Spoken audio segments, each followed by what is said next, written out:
and welcome to another Giant Slayer TFT Top 5 Countdown video. Today our analysts will be listing the top 5 compositions in patch 10.12. We're still in the first week of the mid-season update, meaning the meta is constantly evolving daily, so keep in mind that the top 5 compositions today may be different tomorrow. As usual, this list is not in order of strength, as each build is viable and there are many factors that determine the outcome of the game. With that said, let's jump on in. And before we get back to the video, don't forget to click the links in our description. Give your support to everyone who helped make this video happen. We host many TFT tournaments with plenty of exciting content to come, so be sure to also follow our Giant Slayer TFT social media pages. Alright folks, let's get back to the video, and starting out, we've got the number 5 composition, Cybernetics. Cybernetics, specifically 6 Cybernetics, fell out of the meta as a top composition in the last few patches, but with the mid-season update, they've returned to the forefront. With the addition of Vayne, it has made playing 6 Cybernetics much easier, as you no longer are reliant on finding Echo to have the full trait. This helps the build come online much quicker and stabilize much earlier than it previously did.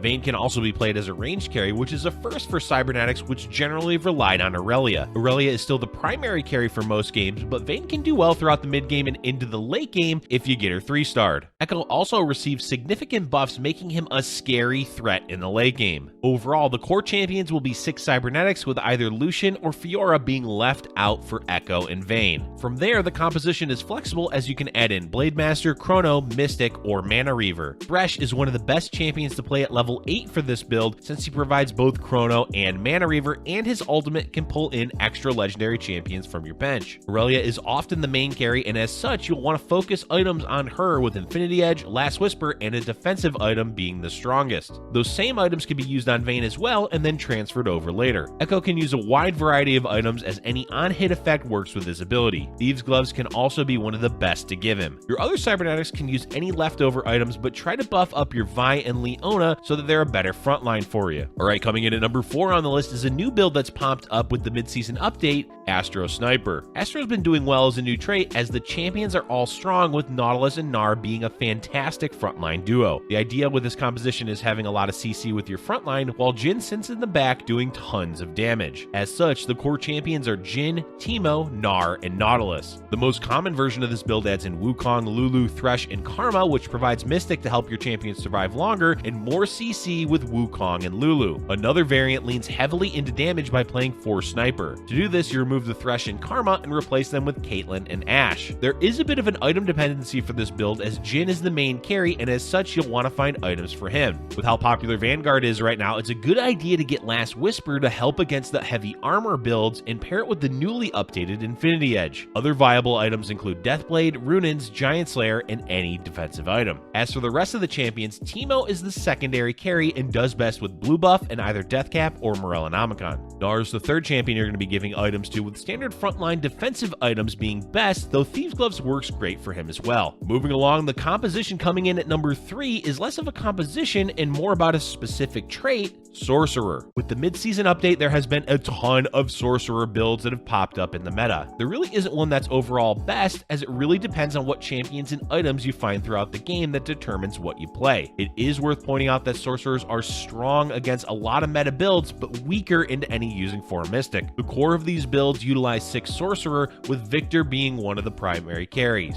Xerath also works as a carry, but Victor being a 4 cost is more reliable to find. The other 5 Sorcerers can be a mix of any of the available champions, but try to hold on to Twisted Fate, as he opens up the door to playing Chrono. As far as the different variations go, you have a few options. Mech is still doing well, but instead of Infiltrator, you pair it with the 6 Sorcerers. The main change about these mech builds is that you don't want to itemize the mech over other champions, so the best option is giving the super mech a Thieves' Gloves. Riven is one of the new champions added in 10.12, and because she can shield herself quite a bit, she benefits from the additional ability power and does well as a frontline. Look to give her blue buff, Deathcap, and Quicksilver. Lastly, there is an option to play Gangplank using his AoE to do a ton of damage to the enemy board. The items that work best on Gangplank are Guardian Angel, Quicksilver, and any magic damage item, though Ionic Spark does quite well. Those are the 3 main variations, but it's also perfectly viable to mix and match any of these versions of the the build, as it really just depends on what champions and items you find. Next up, we've got JINX carry as the number 2 composition for 10-12. JINX is still doing well in 10-12 as a hard carry, as the changes to her 2 most popular builds have helped keep her relevant. Those builds are Brawler Blaster and Rebels. Both can do well, but they serve slightly different purposes. Brawler's more focused on the frontline CC, while Rebels is focused on damage and AoE. For Brawlers, the addition of Gnar has added a reliable form of CC that Cho'Gath just didn't quite provide. Alongside of Gnar, you have Vi and Blitzcrank for additional CC. You can also add in ASTRO with Nautilus and Teemo to provide extra crowd control, as you don't actually have to play 4 blasters with JINX. Overall, Brawler Blaster is way more flexible than it was in the past, as the main goal is to provide a lot of CC and frontline to give JINX time to carry. Rebels are a bit more constricted for the champions you play, as you'll want, of course, 6 Rebels. Aurelion Sol and Gangplank are must-haves for the late game, and the main champions providing assistance for JINX. With the shielding and damage of Rebels and the AoE of Gangplank, the goal of this build is to quickly get JINX into her rocket form. After that, she'll clean up the fight alongside Aurelion Sol. Items can be a great way to determine which build you want to play. Universally, Last Whisper and Infinity Edge are your go-to for damage. In the Brawler variation, you can focus on Giant Slayer stacking to provide bonus true damage to JINX's auto attacks, helping against both heavy armor front lines and high health targets. Runins and Red Buff are great in Rebels to help spread out the damage that JINX does, so that she tags multiple champions to go with the AoE of Gangplank. And now we've reached the number 1 composition for the 10-12 meta,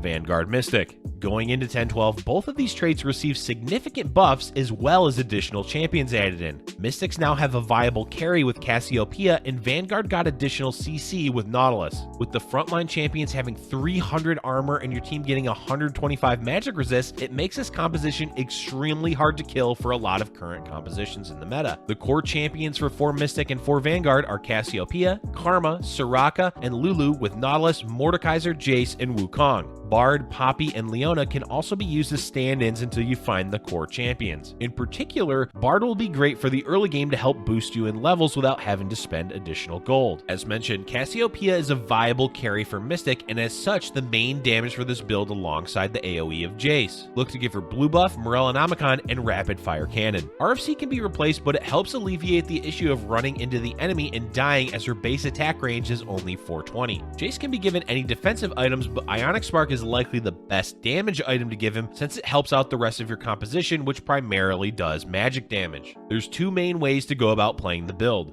First, you can play normally and look to level at usual times and aim to get 4 Vanguard and 4 Mystic online at level 8. From there, you'll aim to get level 9 and add in Thresh to pull in additional champions with his ultimate. The other way to play the build is by slow rolling at level 7. Your goal is to find a Cassiopeia 3, a Jace 3, and if possible, 3-star your frontline champions. Once you've hit Cassiopeia 3, you can begin leveling towards 8 to get in your 4th Mystic. Overall, this build is one of the best in the current meta, as most builds struggle to do enough damage against all the armor and magic resist. This build shines brightest the longer the fight goes on, because it prolongs the fight with defensive traits, while Cassiopeia ramps up her damage by frequently casting her ultimate. Before we go, there's still a couple more builds to talk about, as we've got our honorable mentions. The first honorable mention is Protectors. You're likely wondering where this build was, considering the noise it's made since 10-12 came out. But because it was doing so well and there was such a clamoring for nerfs, it received a hotfix recently. That hotfix is the reason why this build is now an honorable mention, because it's going to take time for players to figure out what those nerfs mean for the composition.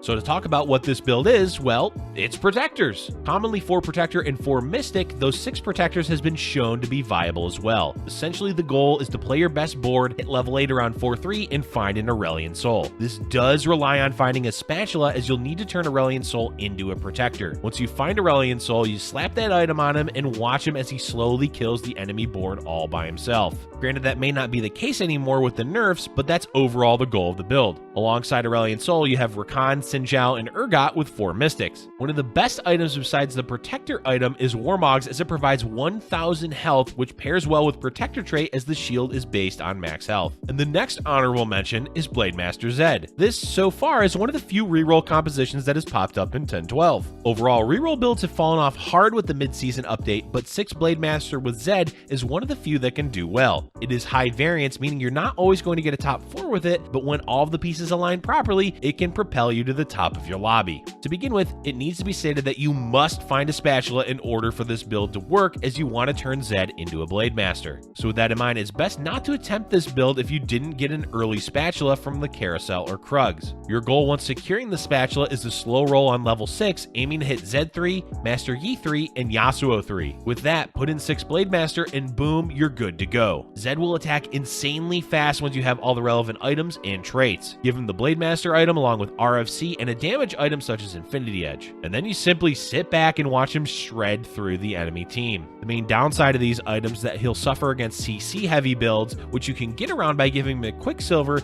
but it often isn't enough as he needs time to ramp up in a fight. As we said, this is a high variance build, so sometimes it's going to look incredibly overpowered and other times it'll flounder and flop to the bottom of the lobby. That's going to be all for today, folks. This mid-season update has been a huge success in shaking up the meta and bringing in fun new builds to try. Let us know in the comment section below what compositions you've been playing and enjoying the most. Thank you for watching, and if you're enjoying our content, be sure to hit the like button and subscribe for future Giant Slayer TFT videos.